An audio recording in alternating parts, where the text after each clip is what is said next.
Hello everyone, এই দেখো আমি পর্তুলিকা লাগাবো বলে এসে গেছি। তোমরা ভালো আছো? হ্যাঁ, এই দেখো আমি এই পর্তুলিকা না এই ছোট ছোট করে কেটে এইভাবে ছোট ছোট করে কেটে তো আমি এই মাটিটা তৈরি করেছি। নিচে এই কিছু কুচো পাথর দিয়েছি, তার উপরে গোবর সার দিয়ে মাটি তৈরি করেছি, তার উপরে আমি একটা বেলে মাটি, যেটা এখন বৃষ্টি হচ্ছে তো বৃষ্টির সময় যাতে করে এতে জল জমা হয়ে না থাকে তার জন্য আমি একটা বেলে মাটি উপর থেকে এইভাবে দিয়ে তার একটা লেয়ার করে তারপরে এই পর্তুলিকা এখন লাগাচ্ছি।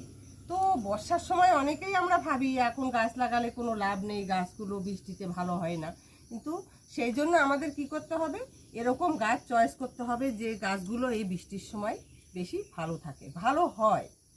তো দেখো এই যেমন এই পর্তুলিকা, এই যেমন এই বেল ফুল, তারপরে এই এই যে যেটা এটা কসমস বলে, তারপরে জবা গাছটা তো রয়েছেই, তারপরে হোয়াইট অ্যাঞ্জেল, এরকম অনেক গাছ রয়েছে যেগুলো আমরা এই বর্ষার সময় লাগাতে পারি, যেটা এই বৃষ্টিতে খুব ভালোভাবে সারভাইভ করে। ঠিক আছে?